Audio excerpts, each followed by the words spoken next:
मित्रों, पिछले लगभग एक माह से मेरे पिता पोस्ट कोविड कॉम्प्लिकेशंस के कारण अस्पताल में भर्ती हैं। अतः कुछ समय के लिए मैं सप्ताह में केवल 4 दिन अर्थात सोमवार, बुधवार, शुक्रवार एवं शनिवार को ही वीडियो अपलोड कर पाऊंगा। आपको हुई असुविधा के लिए मुझे खेद है। धन्यवाद।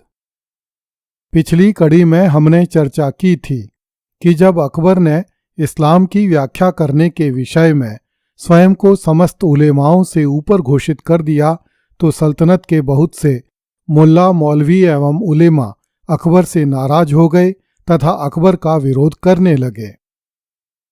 बहुत से मुल्लाओं ने अकबर के मुंह पर ही उसे खरी खोटी सुनाई। अकबर को मुल्लाओं एवं उलेमाओं के विरोध में देखकर अकबर के दरबारी इमाम मुल्ला अब्दुल कादिर बदायूनी ने अकबर के दरबार में जाना बंद कर दिया। इस पर काजी अली मुल्ला अब्दुल कादिर बदायूनी को पकड़कर बादशाह के समक्ष ले गया। उस समय बादशाह अकबर अजमेर में था। काजी ने अकबर से कहा कि इस इमाम को शहंशाह की तरफ से 1000 बीघा जमीन दी गई थी, किंतु यह दरबार में नहीं आता। अकबर ने कहा कि इसकी जमीन के पट्टे में साफ लिखा है कि यह जमीन मुल्ला को इस शर्त पर दी गई थी कि यह हमारे दरबार में नित्य हाजिर होगा, किंतु यदि यह हमारे दरबार में नहीं आना चाहता तो हम इसे जबरदस्ती नहीं बुलाना चाहते।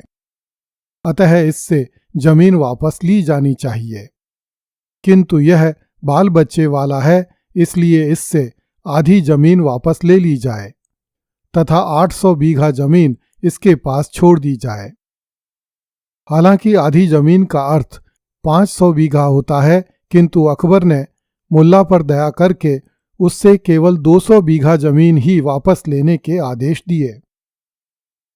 मुल्ला अब्दुल कादिर बदायूनी तो पहले से ही बादशाह से चिढ़ा हुआ था, इसलिए जब उसने सुना कि बादशाह उसकी 200 बीघा जमीन ले रहा है तो मुल्ला ने नाराज होकर उसी समय कह दिया कि मैं बादशाह की नौकरी से त्यागपत्र देता हूं।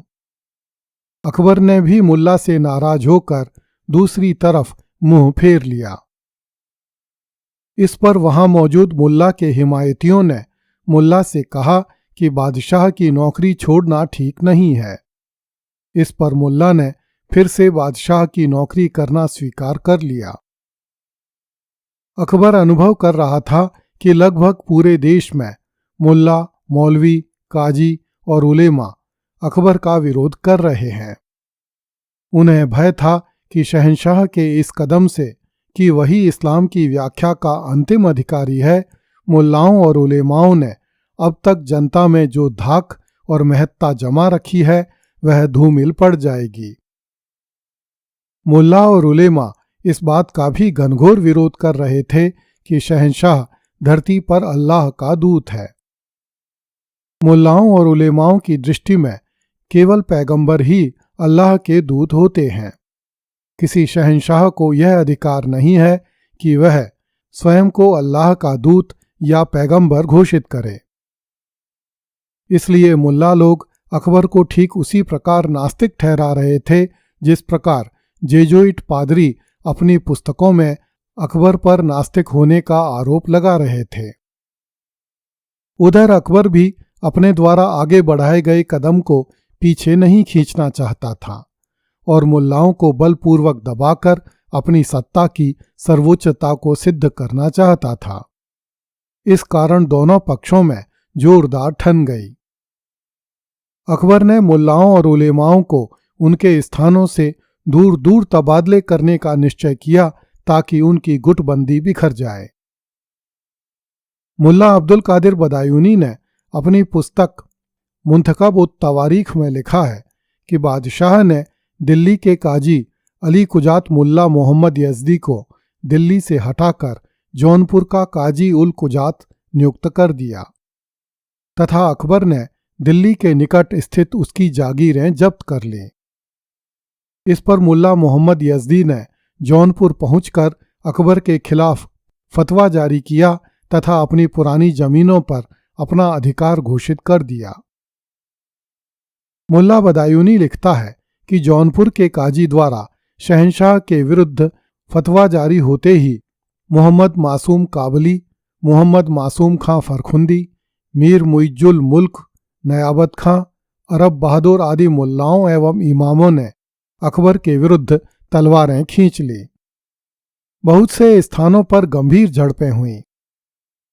इमामों ने कहा कि शहंशाह ने हमारी जमीनों पर अतिक्रमण किया है, अल्लाह उसकी खैर करें। आखिरकार पेशराऊ खां के खिताब वाला मेहतर खां जब मासूम खां के यहाँ से अर्थात जौनपुर के दरबार से वापस लौटा तथा उसने मुल्ला मोहम्मद यज़दी के फतवे के बारे में बादशाह को बताया, तो बादशाह ने किसी न किसी बहाने मीर मुइजुल मुल्क एवं मुल्ला मोहम्मद यज़दी को जौनपुर से वापस आगरा बुला लिया। जब ये लोग आगरा से 15 कोस दूर फिरोजाबाद तक आ गए तो शहंशाह ने अपने सेवकों को आदेश दिए कि इन दोनों मुल्लों को उनके अंगरक्षकों से अलग करके एक नाव में बैठाकर ग्वालियर ले जाया जाए। इस पर शहंशाह के सैनिकों ने मुल्लाओं के अंगरक्षकों को एक नाव में बैठाया तथा मुल्ला लोगों को एक दूसरी पुरानी नाव में बैठाया। जब मुल्ला लोग अकेले पड़ गए तब अकबर ने अपने सेवकों को आदेश भिजवाए कि इन मुल्लाओं से छुटकारा पा लिया जाए। इस पर जब मुल्ला लोगों की नाव गहरे पानी में चली गई तो नाविकों ने उन दोनों मुल्लाओं को मार डाला। मुल्ला बदायूनी लिखता है कि कुछ दिनों बाद बंगाल से काजी याकूब आगरा आया। संभवतः अकबर ने ही उसे बुलाया था। मुल्ला लिखता है कि शहंशाह ने काजी याकूब को भी उन दोनों मुल्लाओं की राह पर भेज दिया। इस प्रकार अकबर ने एक के बाद एक करके जिन मुल्लाओं के बारे में उसे शक था मिटा दिया। लाहौर में भी उलेमा वर्ग ने अकबर का भारी विरोध किया था। मुल्ला बदायूनी लिखता है कि शहंशाह ने लाहौर के उलेमाओं को बिखरे धागे की तरह अलग अलग कर दिया। काजी सदरुद्दीन लाहौरी, जिसका स्वतंत्र चिंतन मखदुमुल मुल्क से ऊंचा था, उसे अकबर ने लाहौर से हटाकर गुजरात के बहरौच नामक शहर का काजी नियुक्त कर दिया। इसके बाद शहंशाह ने मुल्ला अब्दुश शकूद गुलदार को जौनपुर का काजी तथा मुल्ला मोहम्मद मासूम को बिहार का काजी नियुक्त कर दिया। मुल्ला शेष मुनव्वर को मालवा से निकालकर किसी और को वहां का सद्र बना दिया।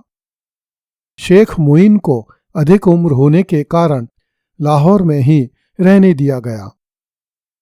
शहंशाह ने हाजी इब्राहिम सरहिंदी को गुजरात का सद्र बनाकर वहां भेज दिया।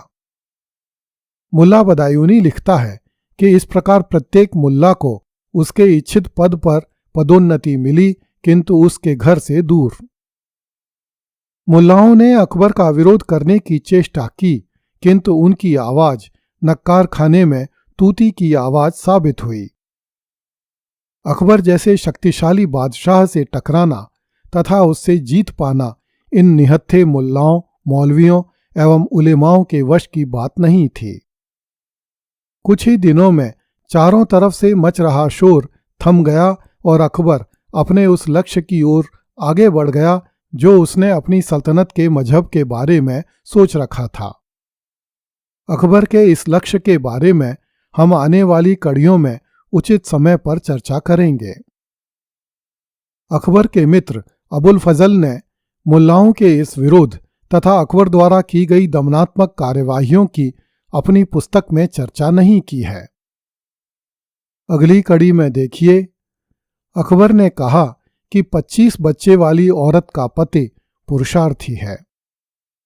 कृपया इस चैनल को लाइक, सब्सक्राइब एवं शेयर करें। धन्यवाद।